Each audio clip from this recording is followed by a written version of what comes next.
Shabbos Daf Samachal concerns itself with three halachos mentioned in the Mishnah. One is regards to wearing just one shoe on Shabbos. The next one is with regards to wearing tefillin on Shabbos. And the third one is with regards to wearing kameyas, which are healing amulets on Shabbos.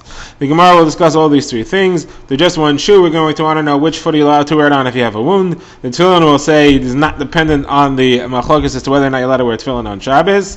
As far as this issue of are you allowed to wear it in the street or not, it's not dependent on the machlokes whether there's a mitzvah tefillin on Shabbos or not. And then in kameyas we'll have two separate areas of discussion. First of all, what types of kameyas are effective that you're allowed to wear them in the street, and second of all, do they have kedusha or not? The Gemara begins by quoting the halacha from the Mishnah that you're not allowed to wear just one shoe or sandal unless you have a wound on your foot. The Gemara is going to want to know which shoe are you allowed to wear if you do have a wound on your foot. The Gemara will have two explanations, a machlokes, an explanation for each one, and then a proof to one of them. This will lead us into a discussion of which shoe you're supposed to put on first, left or right, and a list of different halachas about the left and the right, which one comes first. So first of all, the Mishnah said that you're not allowed to wear just one shoe unless you have a wound on your foot. So the Gemara says, let's say you do have a wound on your foot, which one are you allowed to wear the shoe on? You're allowed to wear it on the one that has the wound or the one without the wound. So first of all, what's the reason why you can't wear just one shoe? So the reason, there are two potential concerns. First of all, if you're wearing just one shoe, number one, people will think that you're carrying the other shoe somewhere under your shirt. And the second problem is that people may laugh at you for wearing just one shoe, and then you'll end up taking that one off and carrying it home. So, now, which foot are you allowed to wear the shoe on if you have a wound? So Rav Huna says you're allowed to wear it on the foot with the wound itself. Why? Rav Huna holds the purpose of wearing shoes is to protect your feet from being injured. And therefore, if you are wearing just one shoe, that means that you have one shoe, you have one foot that's bare. You're obviously a guy who's not worried about wearing shoes. You're not afraid of being injured. You have hard feet. Why then are you wearing just one shoe? Well, people will see you limping and they'll understand, he's limping. He doesn't usually need shoes. He must have a wound on that one foot. Therefore, they won't suspect him of carrying it, and they won't laugh at him. So he'll have no reason to take the shoe off. Also, he won't take the shoe off because the foot hurts. He's got a wound on that foot. Now, that's Rav Huna. Rav Chia bar Rav says no. You should wear the shoe on the foot without the wound. Why? Rav Chia bar Rav holds that most people don't need shoes. The point of shoes is for those people with special, pampered, soft feet.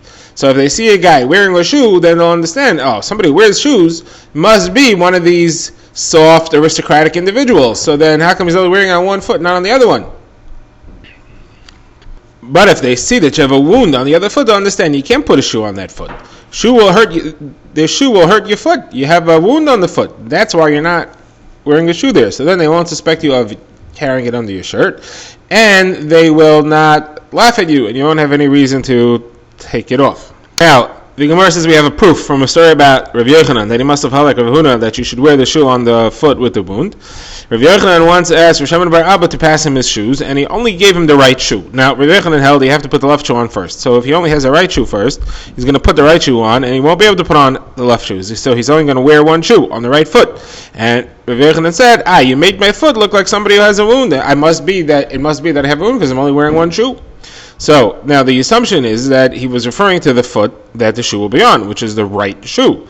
So therefore, that the foot with the wound is the one wearing the shoe, proof to Rav Huna. The Gemara says not necessarily, it didn't say which foot it was. It could be that he meant the other foot will seem to have a wound, like Rav Chia bar Rav. It's the foot without the shoe that has the wound. Okay, now the Gemara discusses this halacha, which we just learned that Rav Yochanan seems to hold. You're supposed to put on the left shoe before the right shoe. The Gemara says why? Rav Yochanan says you're supposed to put on the left shoe before the right, just like tefillin you put on the left hand. You're supposed to show preference to your left hand by putting the shoe on it as well before you put on the right shoe. Now the Gemara has a kasha on this halacha and a few opinions of other Amarim on the subject. First of all, they asked on Rav Yochanan, how could you say that it's supposed to put the left shoe on first? There's a brisa clearly says you're supposed to put the right shoe on first.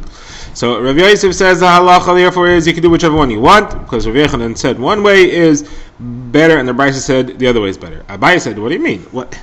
Maybe Rav Yochanan didn't see the brisa, and therefore he would never have said this halacha had he seen the brisa, or maybe he saw the brisa and he held that the brisa is not halacha. So therefore, either way, you can't do both. One of them is right, one of them is wrong. So Nachman bar Yitzchak said you could do both ways. How could you do both? You put the right shoe on first, and you tie the left shoe first. The Gemara says that's what Mar bar Ravona used to do, and then the Gemara says that Rav Kahana he put whichever one he wanted on first. He didn't necessarily put the same one on every time. He was not makpid on which one he put on first. Now the Gemara talks about other halachas on the left and the right. And we quote a brisa that has a long list of things that she's supposed to do on the right side first, except for taking your shoe off.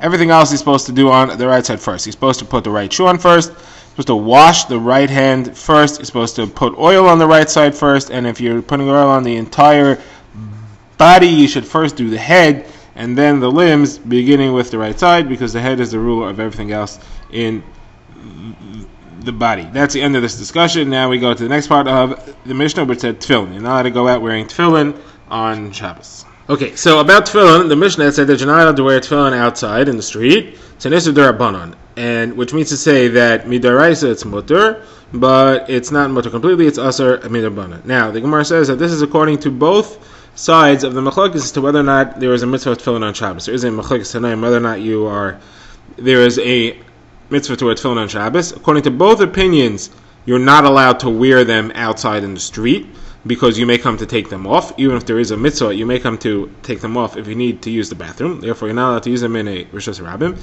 And according to both opinions, the Gemara says in Ikadamri, it's not an issur d'oraisa. Even according to the one who says there's no mitzvah of tefillin on Shabbos, it's not an issur d'oraisa to wear them in the street because it is clothing, it's worn, it's made in a manner of malbush, of clothing, and therefore it's not asur d'oraisa.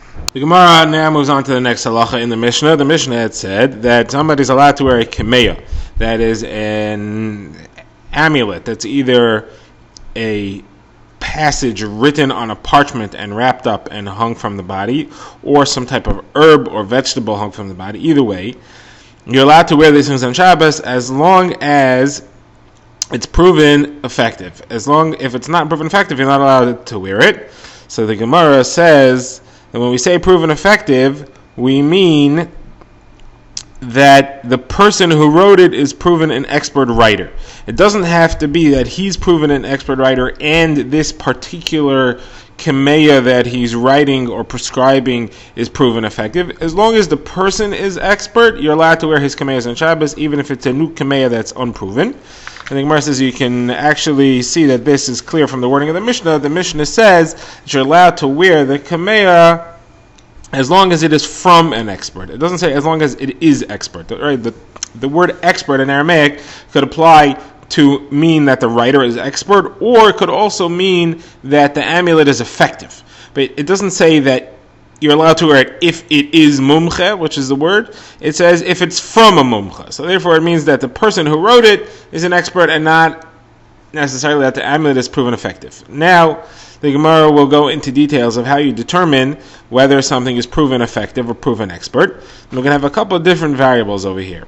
And the rule will always be that if something has been shown to be effective over 3 different variables, then you assume that none of those variables cause the effectiveness. It's the thing that was the same over all 3 variables is effective. Now, there are a number of different variables that are operational here. First of all, who wrote it? You could have 3 different people writing the same kemeya. If 3 different people write the same kemeya, that would seem to indicate that it's the kemeya that works, not necessarily the writer. If you have one person who writes 3 different kemeyas, that would seem to indicate it's the person who's expert at it, not necessarily that each kemeya is good, but that the person we know is good.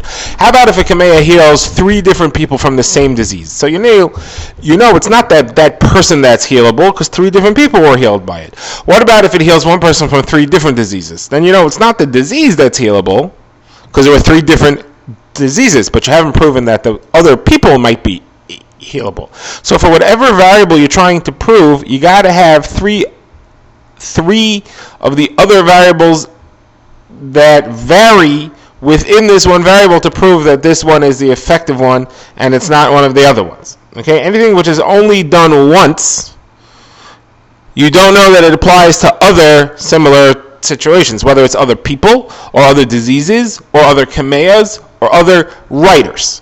Now, the Gemara is going to go through a number of different statements about how these things work.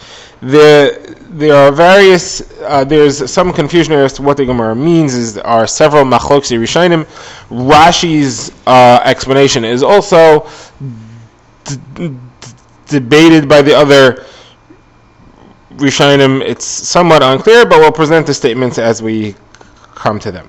So first of all, we have a brisa. The brisa says, how do you know that a kameya is effective? If it cures 3 diseases. Rashi understands that means 3 diseases from 3 different people. So you can't blame the cure on the disease, that it's a curable disease, or that the person is a healthier person. It must be the kameya that did it, because it's 3 diseases belonging to 3 different individuals. Then you know that it's an effective kameya. The Gemara says it doesn't matter whether it's written one or it's a type of herb or a root. It doesn't matter whether it's a person who was seriously ill and in a danger to his life, or if he wasn't that ill, and it doesn't matter if it worked to prevent somebody from becoming ill or if it worked to heal somebody who was already ill.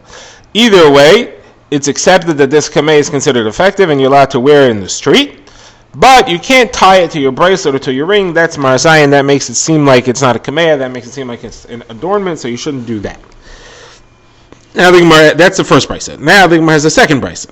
The second one says that you can only prove that the kameya is effective if it cures 3 different people. The first one said 3 diseases. Could be 3 different people, but it didn't specifically say it has to be 3 different people. This one says it has to be 3 different people. It doesn't say 3 diseases. So which is it? 3 diseases or 3 people? So the Gemara answers 3 different people being healed.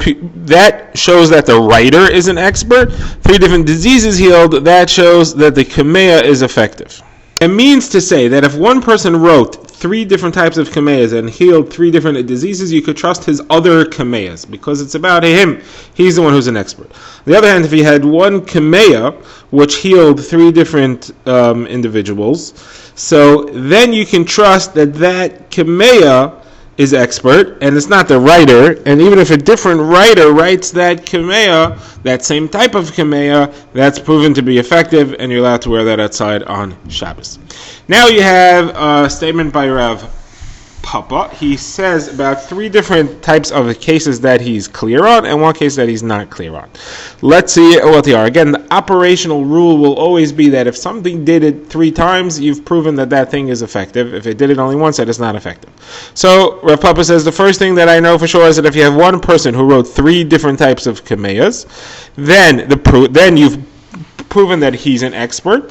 But each of those kameyas, you've only proven works if each of those kameyas also works 3 times. So he wrote 3 kameyas, and each kameya worked 3 times. Then you know that the person's an expert, and the kameyas are effective. Each one did 3 times. Next thing, you also know, if one person wrote 3 different kameyas, which each healed 1 person, the person's effective, and the kameya is not necessarily effective because the person healed 3 variety, and each kameya only healed once.